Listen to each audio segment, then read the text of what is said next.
Ang isa sa mga kambal na kapatid na lalaki ni Nurse Jean ay pinatumba ang isang lalaki at tinanong ito kung saan nito nilagay ang pagkain na kanyang ninakaw. Ang lalaki naman ay tumanggi na itinago niya ang mga nakuha niyang pagkain sa ibang tao. Ang isa sa mga kambal naman ay sinabi na nakita niya ang lalaki kanina na may dalang 3 plastic bag, ngunit isang plastic bag lang daw ang binigay nito sa committee. Ang lalaki naman ay sinabi na baka namalikmata lamang ang kambal dahil ibinigay na daw ng lalaki ang lahat ng kanyang nakolekta sa ibang tao. Ang kambal naman ay handa ng turuan ng leksyon ang lalaki dahil sa ginagawa daw nitong kasinungalingan. Ngunit siya ay napatigil dahil sa kamay na humawak sa kanyang balikat. Ang isa sa kambal ay nagtaka naman kung ano daw ang ginagawa ni Mr. Jiang sa lugar. Si Jiang naman ay kalmadong sinabi na kung may problema man ang dalawa, kailangan lang daw nila itong pag-usapan ng maayos. Agad namang sinabi ng isang kambal na ang lalaki ay nagtatago ng pagkain na nakolekta nila sa ibang tao. Si Jiang naman ay sinabi na naiintindihan niya na daw ang nangyayari, kaya naman hayaan na daw siya ng kambal na ayusin ang mga ito, na agad namang sinunod ng isa sa mga kambal. Ang lalaki ay pinakawalan niya na din, at sinabi na si Mr. Jiang na daw ang bahala sa kanya. Ang kamay naman ni Jiang ay inabot niya sa lalaki, at tinanong kung ayos lang daw ba ito.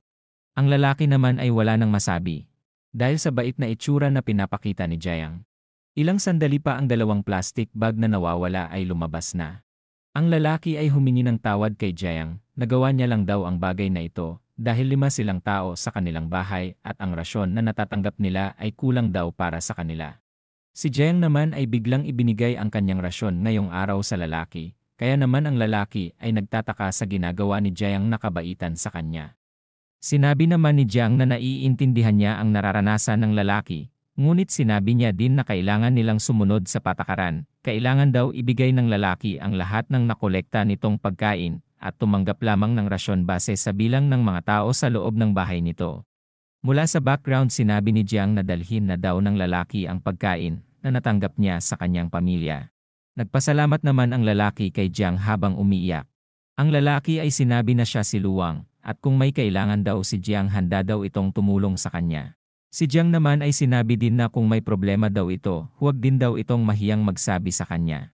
Si Jiang ay sinabi na kunin na daw ng mga tao ang kanilang mga rasyon ngayong araw at bumalik na din daw kaagad sa kanilang mga tinutuluyan. Ang mga tao naman ay nakinig sa sinabi ni Jiang at sinabi na ganon din daw sana ang gawin ni Mr. Jiang. Ang 2 kambal naman ay nagtaka kung ano daw ang ginawa ni Jiang sa lalaki at bigla na lang daw nitong ibinigay ang itinago nitong pagkain. Nagtaka din ang isang kambal kung bakit daw ibinigay ni Jiang ang kanyang rasyon na pagkain sa lalaki kanina. Si Jiang ay sinabi naman na wala naman daw siya gaanong ginawa dahil sinabi lang daw nito ang mga mahahalagang bagay sa lalaki kanina. Ang kambal naman ay nagtaka pa din at tinanong kung ano nga daw ba ang sinabi ni Mr. Jiang sa lalaki.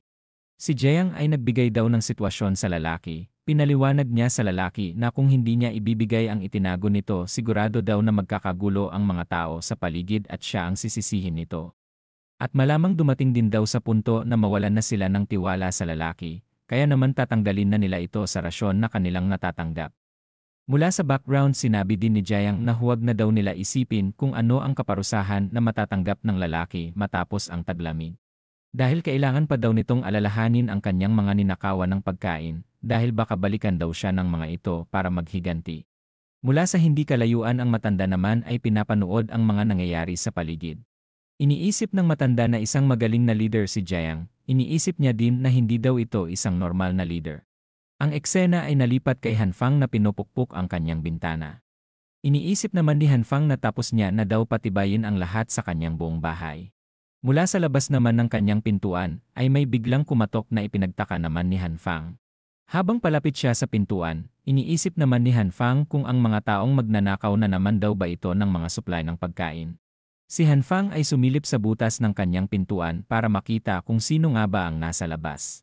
Si Yuna ay ang taong kumakatok sa labas at sinusubukan nitong landiin si Hanfang katulad noong nakaraan. Si Hanfang naman ay nagugulat dahil sa kanyang mga naririnig na pamilyar na mga pangungusap. Si Hanfang ay muling naalala ang panahon na siya ay pinatay nila Yuna. Bigla ding nagalit si Hanfang dahil ito daw ang araw na pinatay siya noon ng dalawa. Iniisip din ni Hanfang na kapag nandito si Yuna, malamang kasama din daw nito ang lalaki na pumatay mismo noon sa kanya. Si Hanfang naman ay balak naman kunin ang kanyang baril para patayin daw ang dalawang hayop sa labas. Bigla namang napahinto si Hanfang. Iniisip ni Hanfang na kapag lumabas siya makikita daw siya ng killer na nasa open area, habang siya naman ay hindi alam kung saan nga daw ba manggagaling ang killer. Si Hanfang ay nakita ang electric wire at balak gamitin ito, ngunit napagtanto niya din na hindi ito gagana, dahil hindi niya naman daw magagawang mapahawak ng sabay ang dalawa sa kanyang doorknob. Hindi din daw alam ni Ning Tian kung ano nga daw ba ang magiging epekto nito sa taong makukuryente nito. Si Hanfang ay pinatay na muna ang kanyang maingay na generator, at iniisip na kailangan niya daw muna kumalma at mag-isip ng mabuti. Si Hanfang ay iniisip na hindi naman daw delikado si Yuna, dahil ang totoong delikado daw ay ang lalaki. Si Hanfang ay iniisip na kailangan niyang mahanap kung saan nakapwesto ang lalaki. Ngunit iniisip din ni Hanfang kung paano niya nga daw ba mahahanap ang lokasyon ng lalaki habang nasa loob siya ng kanyang bahay. Si Hanfang ay biglang may napagtanto. Naisip ni Hanfang na sigurado daw na nasa kanyang blind spot ang lalaki. Si Hanfang ay iniisip din na malamang nasa parteng ito ang lalaki. Kailangan daw siguraduhin ng mabuti ni Hanfang na nandito nga daw ang lalaki. Ilang sandali pa si Hanfang ay ginamit na ang kanyang kapangyarihan. Mula sa labas naman si Yuna, ay patuloy pa din na tinatawag si Hanfang at tinatanong ito kung nasa loob nga daw ba ito ng kwarto. Ang lalaki naman ay tinanong si Yuna kung sigurado daw ba na magiging sulit ang nakawan si Hanfang. Si Yuna naman ay sinabi na malamang na marami pang supply ng pagkain ito, dahil naalala niya daw na bumili daw ito ng isang truck ng supply ng pagkain noon bago mangyari ang taglamig. Ang lalaki naman ay sinabi na malamang sapat na daw ang supply ng pagkain ni Hanfang para hindi sila magutom ng mga ilang araw. Mula sa likod naman ng lalaki ang kapangyarihan ni Hanfang ay nagsisimula ng gumana. Paunti-unti may lumalabas na bagay dito.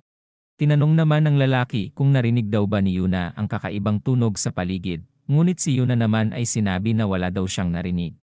Ang lalaki ay biglang lumingon at sinabi na mukhang nanggagaling ang tunog sa kanyang likuran. Ilang sandali pa, may biglang tumama sa pagmumukha ng lalaki. Ito ay bigla ding bumagsak na ikinagulat naman ni Yuna. Agad namang tinanong ni Yuna kung ano ang nangyayari sa lalaki, ngunit ang lalaki ay hindi makapagsalita dahil sa lakas ng puwersang tumama sa kanyang mukha. Ang pintuan naman ni Hanfang ay unti-unti nang bumubukas. Lumabas na si Hanfang habang nakangiti at dala ang pamatay ng sunog, na ikinagulat naman ni Yuna na makita. Si Hanfang naman ay ginamitan si Yuna ng kanyang dala na sandata, kaya naman si Yuna ay biglang nataranta at napasigaw ng malakas. Sinabi ni Yuna na tumigil na si Hanfang sa ginagawa nito, ngunit hindi tumigil si Hanfang, kaya naman nahirapan ng makahinga si Yuna. Ilang sandali pa si Hanfang ay tumigil na, ngunit si Yuna ay patuloy pa din sa pag-ubo. Napansin din ni Yuna ang bumagsak na lalaki at ito ay humihingi ng tulong sa kanya. Si Yuna ay muling nagulat dahil sa palapit na kamay sa kanya. Siya ay biglang hinawakan nito at itinulak.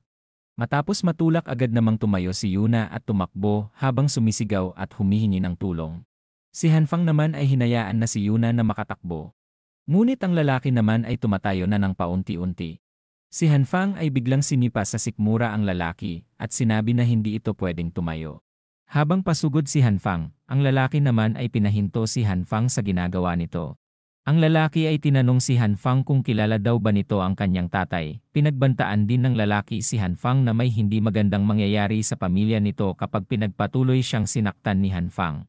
Agad nakatanggap ng pag-atake ang lalaki, at sinabi ni Hanfang na wala na daw magagawa ang lalaki. Wala din daw pakialam si Hanfang kung sino ang tatay ng lalaki, bubugbugin niya din daw ito hanggang sa gusto ni Hanfang. Ang lalaki ay muling nakiusap kay Hanfang na tumigil. Sinabi ng lalaki na hindi naman daw sila magkakilala, kaya naman bakit daw siya pinapahirapan ng sobra ni Hanfang. Muling sinuntok ni Hanfang ang lalaki, at sinabi na walang kwenta daw ang kanyang tanong. Habang binubugbog ni Hanfang ang lalaki, tinatanong naman ito kung bakit parang gusto siyang patayin ni Hanfang. Hindi naman nagsasalita si Hanfang at patuloy lang binugbog ang lalaki, hanggang sa tuluyan na itong manghina at hindi na makagalaw. Si Hanfang ay kumuha ng sandata at muling binalikan ang lalaki. Tinanong ng lalaki ang rason kung bakit daw ito ginagawa ni Hanfang, ngunit lalong nagalit naman si Hanfang sa tanong ng lalaki. Si Hanfang ay winasiwas na ang sandata sa lalaki, at sinabi na huwag daw siyang gawing tanga ng lalaking ito. Ilang sandali pa nagkalat na ang dugo sa paligid. Sinabi din ni Hanfang na hindi niya na daw kailangan ng rason dahil ang lalaking ito ay pinagtangkaan daw ang kanyang buhay. Habang nakatingin sa bangkay ng lalaki, si Hanfang naman ay biglang naduwal at napaluhod na lamang dahil sa kanyang nagawa. Mula sa likod naman ay may taong nagsalita na ikinagulat naman ni Hanfang na makita. Ang taong ito ay ang batang babae. Tinanong niya din si Hanfang kung kailangan daw ba nito ng kanyang tulong. Ilang sandali pa ang dalawa ay nasa loob na ng kwarto. Iniisip din ni Hanfang na hindi man lang daw natakot ang babae sa nangyari. Iniisip din ni Hanfang na may mali sa babae. Kaya naman hindi niya daw kailangan na hayaan ito na manatili sa loob ng kanyang bahay. Si Hanfang ay sinabi sa babae na maaaring bumalik ang mga grupo ng magnanakaw sa kanyang lugar. Kaya naman hindi daw maganda kung mananatili ang babae sa kanyang lugar dahil baka madamay pa daw ito sa kaguluhan. Ang babae naman ay tila walang pakialam sa sinabi ni Hanfang. Muling tinanong ni Hanfang ang babae kung aalis na daw ba ito o hindi dahil sinasabi niya daw ito sa kanya para sa ikabubuti ng babae. Sinabi naman ng babae na hindi siya aalis at siya ay mananatili sa bahay ni Hanfang. Ngunit si Hanfang naman ay hindi nagustuhan ang sagot ng babae. Sinabi ni Hanfang na delikado sa kanyang lugar at pwede silang mamatay sa pag-atake ng mga magnanakaw ng supply. Binaba ng babae ang kanyang iniinom at sinabi na huwag mag-alala si Hanfang dahil siya ang Evil King True Eye na handang protektahan si Hanfang. Ilang sandali pa, sinabi niya na nanghihina na daw siya, kaya naman matutulog na daw siya. Si Hanfang naman ay biglang hinawakan at pinigilan ang babae. Sinabi din ni Hanfang na tumigil na daw ang babae sa pagiging isip bata nito dahil seryosong bagay daw ang kanilang kinakaharap. Patuloy na hinawakan ni Hanfang ang babae, kaya naman ang babae ay tinawag si Hanfang sa loob ng kwarto. Habang binubuksan ng babae ang kwarto, nagtataka naman si Hanfang sa balak mangyari ng babae. Ilang sandali pa, nagulat si Hanfang at nanlaki ang mga mata sa kanyang nakita. Ang eksena ay nalipat sa parking area. Habang ang mga tao naman dito ay pumipila para makuha ang kanilang rasyon ng pagkain.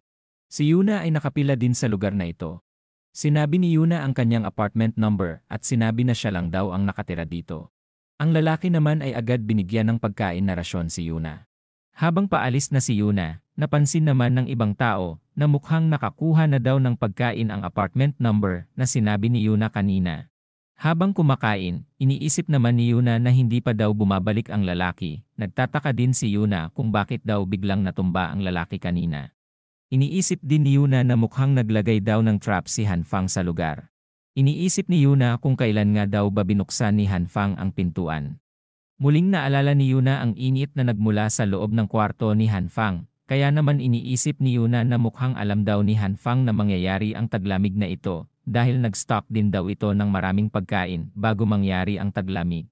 Si Yuna ay patuloy na naiinis dahil hindi man lang daw siya sinabihan ni Hanfang sa mangyayaring taglamig. Iniisip din ni Yuna na kailangan niya daw makita ang nasa loob ng apartment ni Hanfang kahit anong mangyari. Habang naglalakad may nakabanggaan namang lalaki si Yuna. Ang lalaki naman ay napahinto at tinawag si Yuna. Siya ay inilawan ng lalaki at agad naman siyang nakilala ng lalaking nakabangga sa kanya. Ang lalaki ay sinabi na may alam siyang lugar na mainit kaya naman inalok niya si Yuna na sumama sa kanya. Si Yuna naman ay itinago ang kanyang nakuhang rasyon at tumanggi na sumama sa lalaki. Uwi na lang daw si Yuna sa kanyang apartment upang doon na lang daw magpainit ng kanyang sarili. Ang lalaki naman ay pinigilan na makaalis si Yuna at sinabi na marami-rami pa daw siyang pagkain sa kanyang lugar kaya naman baka pwede daw siya nitong samahan ng mga ilang araw sa kanyang bahay. Ang lalaki ay sinabi na gusto niya daw ang katulad ni Yuna, kaya naman muli niyang sinabi na sumama na ito sa kanya. Si Yuna naman ay pumigla sa lalaki, at sinabi na wala siyang pakialam sa katulad ng lalaki na isang talunan. Ang lalaki naman ay sinabi na mukhang wala na daw makain si Yuna, at umaasa na lang daw ito sa rasyon, muli ding hinawakan ng lalaki si Yuna. Sinabi din ng lalaki na nagkukunwari pa daw si Yuna na kaya niyang buhayin ang kanyang sarili. Ngunit alam daw ng lalaki na wala na daw itong malalapitan. Sinabi din ng lalaki na isusumbong niya daw si Yuna na kumukuha ng pagkain ng ibang room apartment. Ang mga nasa paligid naman ay narinig ang usapan nila Yuna, kaya naman biglang nataranta si Yuna sa sitwasyon na kanyang kinakaharap. Si Yuna ay pinukpok ang kanyang pagkain sa mukha ng lalaki at sinabi na pakawalan siya nito. Ang lalaki naman ay nagulat sa ginawa ni Yuna. Ilang sandali pa ang lalaki ay balak ng hampasin ang malandi daw na si Yuna. Ngunit mula sa kawalan may sumampal naman sa lalaki. Sa lakas ng sampal ang lalaki ay tumilapon sa malayo, sinabi din ng sumampal na hindi daw tama ang manakit ng mga babae. Ang mga tao naman sa paligid ay napansin ang kaguluhan na nangyayari. Nakita din ng mga tao na biglang may nanghihina na lalaki, kaya naman kailangan daw nilang tawagin si Mr. Jiang. Ang sumampal sa lalaki kanina ay si Nurse Jin. Tinanong niya din si Yuna kung ayos nga lang daw ba ito. Si Nurse Jin naman ay nagbigay ng card kay Yuna at sinabi na tawagan lang daw siya nito kung hindi maganda ang pakiramdam ni Yuna. May biglang humawak kay Nurse Jin at sinabihan din itong malanding babae. Ang lalaki ay biglang nakatayo at balak ng saktan si Nurse Jin. Sinabi din ng lalaki na pakialamera daw si Nurse Jin. Ang lalaki ay naghanda na para saktan si Nurse Jin. Ngunit mula sa kawalan naman ay may biglang humila sa lalaki at ito ay biglang nabalibag sa konkreto. Si Brother Lee ay sinabi na ang kinaiinisan niya daw sa lahat ay ang mga lalaking nananakit ng mga babae. Si Jiang ay nasa lugar na at agad namang napansin ito ng mga tao. Ang lalaki ay sinabi na si Yuna daw ay sumasama sa mga mayayaman na lalaki na nagtataas daw ng presyo ng pagkain noon. Ngunit si Yuna naman ay itinanggi ang paratang ng lalaki. Si Brother Lee naman ay muling sumugod sa lalaki at sinabi na nakakahiya daw ang ginagawa ng lalaki na paninira kay Yuna. Ang lalaki naman ay bigla na namang hinila at si Jiang ay sinabi na kaya daw nandito ang komite para tulungan daw ang mga taong nagugutom, kaya naman huwag na daw magreklamo ang lalaki sa kung ano-anong bagay.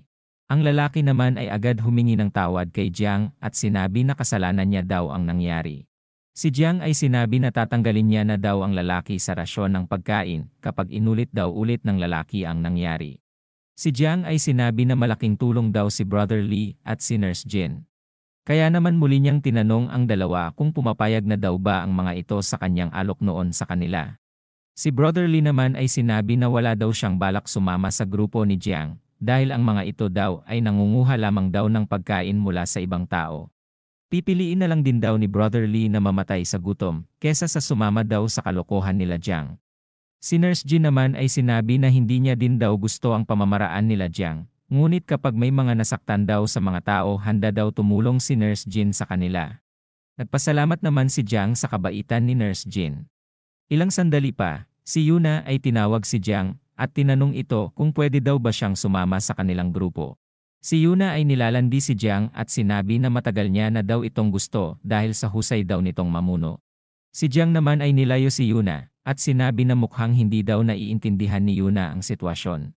Sinabi ni Jiang na malakas daw sa pakikipaglaban si Brother Lee, habang si Nurse Jin naman daw ay kaya daw manggamot. Si Jiang ay sinabi na mukhang wala daw alam gawin si Yuna. Kaya naman hindi niya daw ito isasali sa kanilang grupo. Si Yuna naman ay nag-isip ng malalim. At ilang sandali pa si Yuna ay tinawag si Jiang at sinabi na may alam daw siyang lugar na kung saan maraming supply ng pagkain.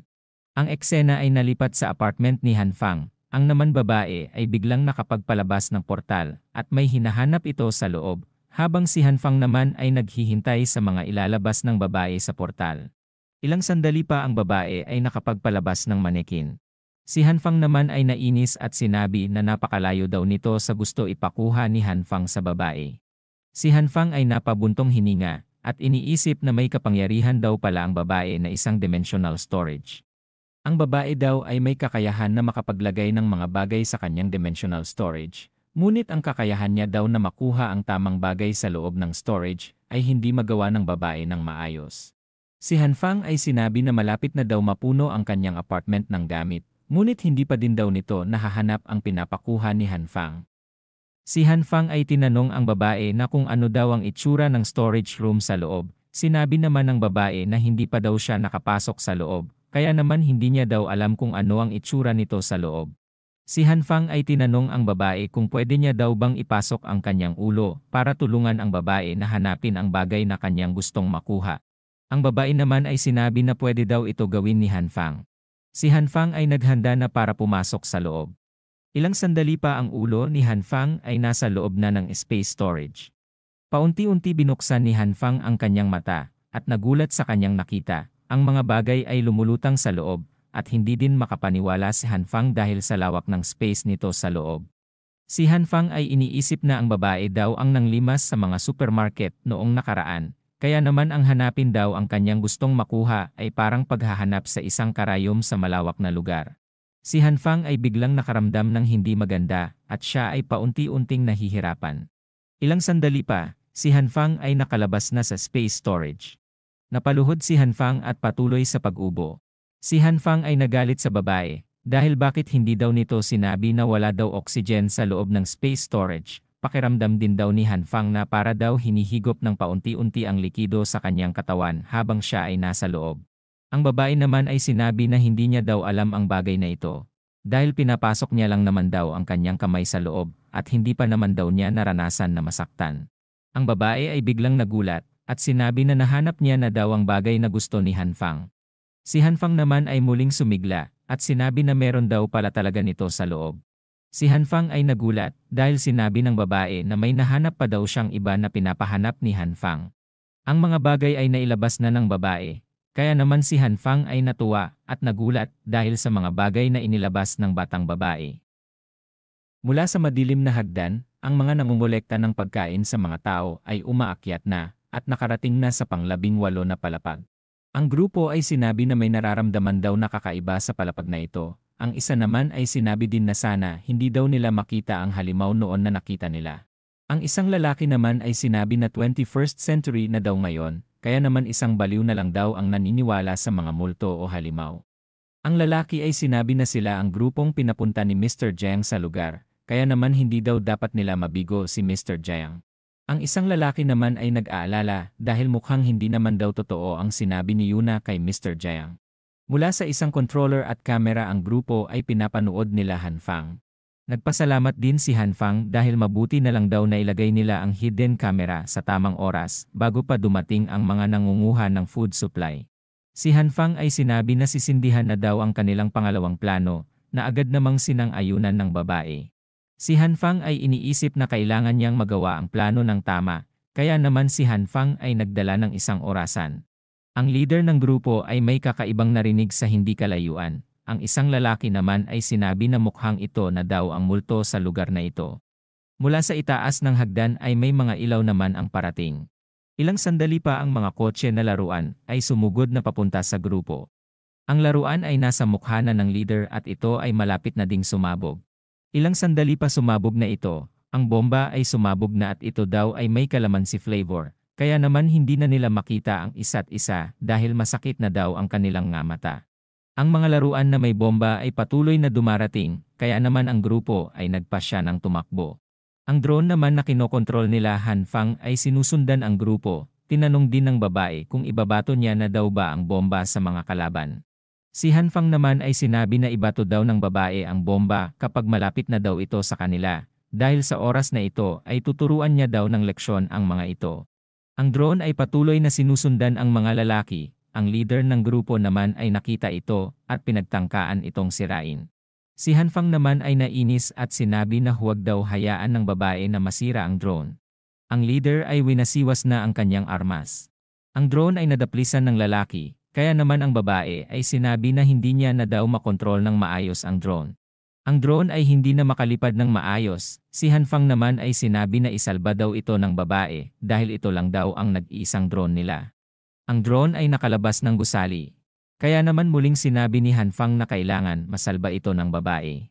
Ang dalang pasabog ng drone ay sumabog na din.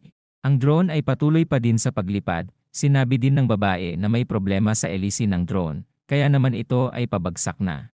Si Hanfang naman ay nataranta, at sinabi na maghanap ng landing area ang babae at huwag daw hayaan na masira ang drone.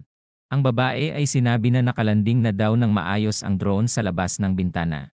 Si Hanfang naman ay sinabi na lalabas daw siya para kunin ang drone dahil isang mahalagang bagay daw ito para sa kanila. Ang babae naman ay binalaan si Hanfang na may bangkay daw sa gitna ng hagdan.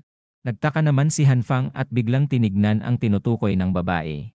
Mula sa background sinabi naman ni Hanfang na i-zoom in daw ito ng babae para mas makita niya daw ito. Ilang sandali pa si Hanfang ay nakita na si Brother Lee pala ang taong nawalan ng malay sa gitna ng hagdan. Nagtaka naman si Hanfang kung ano daw ang ginagawa ni Brother Lee sa lugar. Iniisip naman ni Hanfang na baka ninakawan daw si Brother Lee. Si Hanfang ay may binuksan, sinabi niya din sa babae na dala daw ni Hanfang ang susi ng bahay, Kaya naman huwag daw basta-basta pagbubuksan ng babae ang ibang tao. Si Hanfang ay naghahanda na para umalis. Ilang sandali pa, ang babae ay binigyan ng communication device si Hanfang para mapanatili daw ang kanilang komunikasyon. Si Hanfang ay tinanggap ito at nagpasalamat din sa babae.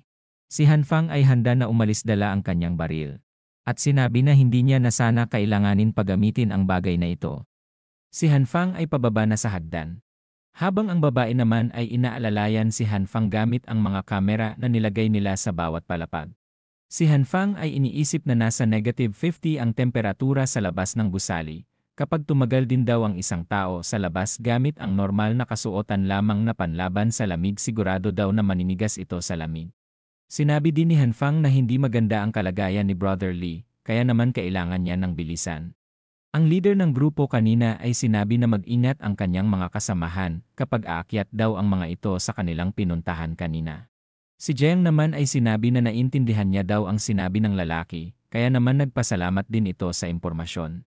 Si Jiang ay sinabihan din ang kanyang ibang kasamahan na bigyan ng makakapal na panlaban sa lamig ang tatlo nilang tauhan. Ang tatlo naman ay agad nagpasalamat kay Mr. Jiang. Ilang sandali pa binigay na ni Mr. Jiang ang damit, at sinabi na itratrato daw niya ang kanyang mga tauhan ng pantay-pantay depende sa mga naitutulong nito sa kanilang grupo.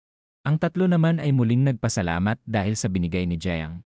Si Yuna naman ay muling tinanong si Jiang kung pwede na daw ba siyang sumali sa grupo ni Jiang, ngunit si Jiang naman ay agad na hindi pumayag.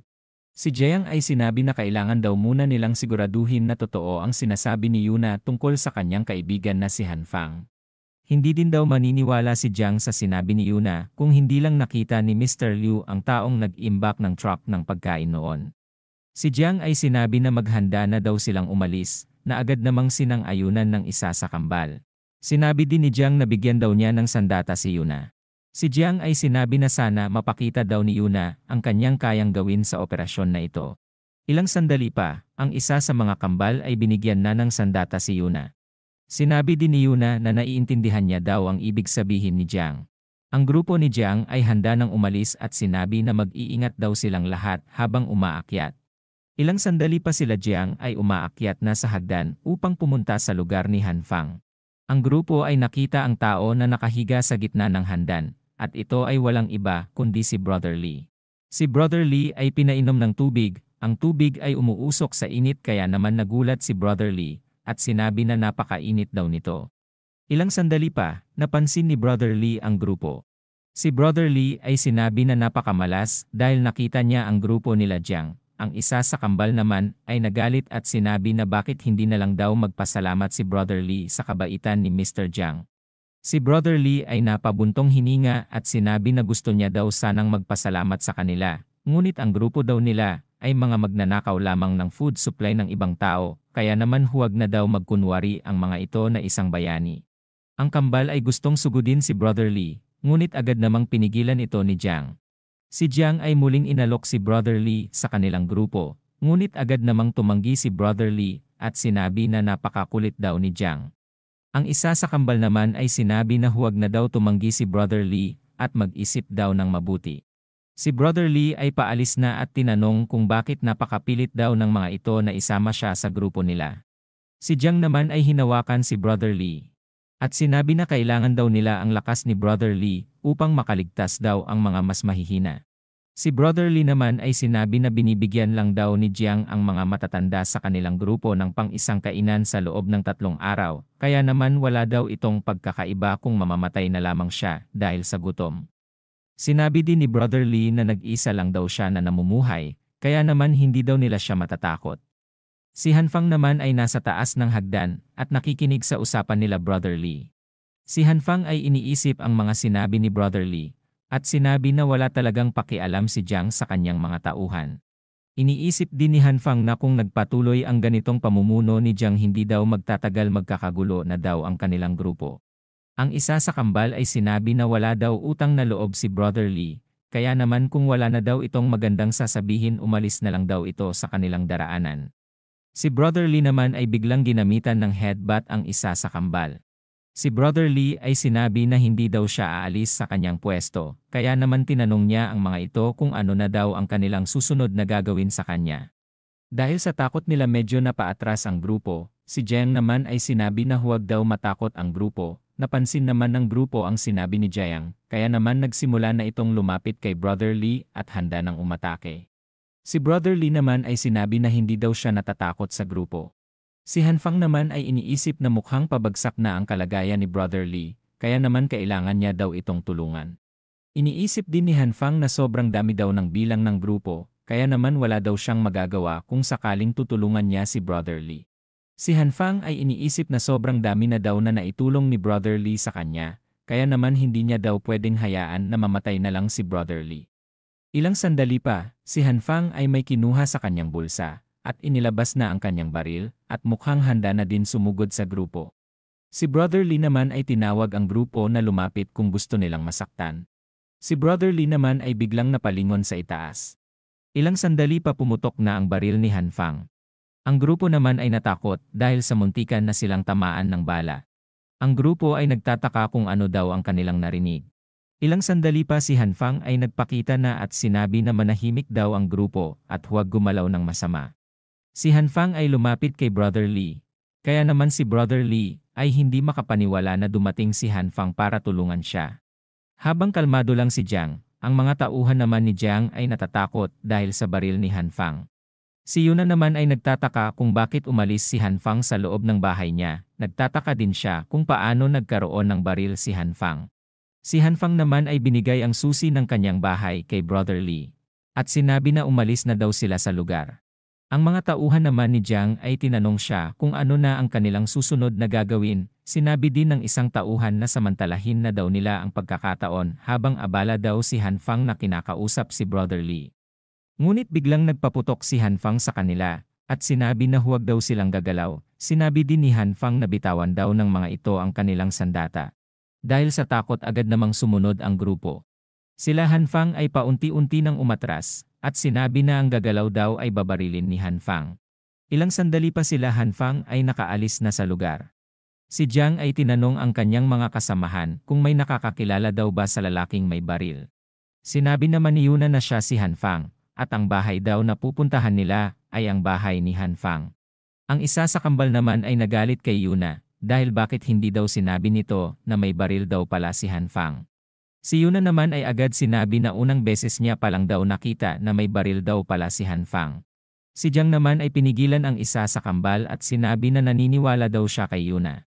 Si Jiang ay sinabi sa kanyang mga kasamahan na kung may baril si Han Fang, malamang marami din daw itong food supply sa loob ng bahay nito. Ang mga tauhan naman ni Jiang ay muling nabuhayan dahil sa mga sinabi ni Jiang. Si Jiang ay iniisip na malamang si Han Fang daw ang taong nakita ni Mr. Liu noon na nag-order ng maraming pagkain at kagamitan. Ang isa sa kambal ay tinanong kung magpapatuloy daw ba sila. Nag-aalala din ang kambal na baka paputukan daw ulit sila ni Han Fang ng baril nito. Sinabi naman ni Jiang na mukhang hindi daw kayang pumatay ni Han Fang dahil kung may kakayahan daw ito na pumatay ginawa niya na daw sana ito kanina. Si Jiang ay iniisip din na hindi daw makakapagtago habang buhay sila Han Fang sa loob ng bahay nito. Si Jiang ay sinabi sa kanyang mga tauhan na aatras daw muna sila, gagawa daw muna sila ng plano at babalik upang harapin si Han Fang. Ilang sandali pa, sila Han Fang ay nakarating na sa harap ng apartment ni Han Fang. Si Brother Lee naman ay humingi ng pasensya dahil nanginginig ang kanyang kamay kaya naman nahihirapan daw siyang buksan ang pintuan. Sinabi naman ni Han Fang na huwag daw kabahan si Brother Lee dahil mukhang hindi naman daw sila sinundan ng grupo. Ilang sandali pa, nabuksan na ni Brother Lee ang pintuan at agad naman naramdaman ni Brother Lee ang init na nanggagaling sa loob ng apartment ni Han Fang. Agad namang sinabi ni Han Fang na bilisan daw ni Brother Lee ang pumasok sa loob. Si Brother Lee ay nakita ang radiator at generator, pati na ang kwarto na puno ng food supplies ni Han Fang. Si Brother Lee ay agad namang tinanong si Han Fang kung bakit ganito daw ang bahay ni Han Fang. Sinabi naman ni Han Fang na ito daw ay mahabang kwento.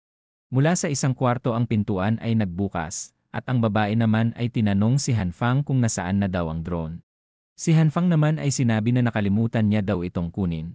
Si Brother Lee ay nagtataka naman kung ano ang pinag-uusapan ng dalawa. Ngunit makalipas ang 2 oras, si Brother Lee ay kumakain na at sinabi na naiintindihan niya na daw ang lahat. Si Brother Lee ay sinabi na napakagaling daw nila Han Fang para mahulaan ang parating na taglamig, sinabi din ni Brother Lee na mukhang maganda daw pala talaga ang mag-aral ng mabuti para magkaroon ng ganitong kakayahan. Si Han Fang ay sinabi kay Brother Lee na nag-aalala daw siya noon na baka kumalat ang balita tungkol sa kanyang food supplies, kaya naman hindi niya daw ito sinabi kaagad kay Brother Lee noon. Si Brother Lee naman ay sinabi na ayos lang daw ito. Nagpasalamat din si Brother Lee dahil sa pagligtas ni Han Fang sa kanya kanina. Ilang sandali pa, si Han Fang naman ay sinabi na marami na daw na itulong sa kanya si Brother Lee. Kaya naman kumain lang daw ito hanggang sa mabusog ito.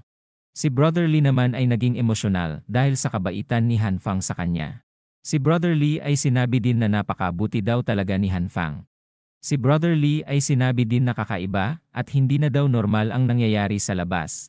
Tinanong niya din si Han Fang kung naaalala pa daw ba nito ang mensahe na binigay niya noon sa kanya, na agad namang sinang-ayunan ni Han Fang. Sinabi ni Brother Lee na gumawa daw ng grupo ang isang tao na nagngangalang Jiang. Ang grupo daw na ito ay sa pilitang kumukuha ng mga food supplies sa ibang tao. Marami daw ang sumang-ayon sa pamamaraan ni Jiang, ngunit marami din daw ang hindi sang-ayon sa kanya. Ang mga taong hindi daw sang-ayon kay Jiang ay hindi niya na din daw binigyan ng pagpapahalaga. Ang mga tauhan daw na sumama kay Jiang ay inutusan niya upang tapusin daw ang mga hindi sang-ayon sa kanyang pamamaraan upang mabawasan daw ang kanilang makakalaban sa hinaharap. Sinabi din ni Brother Lee na pinangungunahan daw ng dalawang kambal ang mga pag-atake. Sinabi din ni Brother Lee na ang dalawang ito ay nag-aaral sa university, at dahil sa sobrang pag-aaral mukhang nasiraan na daw ng ulo ang mga ito. Si Brother Lee ay muling sinabi na minalas din daw minsan ang kanilang grupo dahil sa maling tao na kanilang balak nakawan. Agad naman tinanong ni Han Fang kung sino ang taong ito. Sinabi ni Brother Lee na ito daw ay walang iba kundi si Lee Singhao. Isa din daw itong boxer noon na dating naging middleweight champion.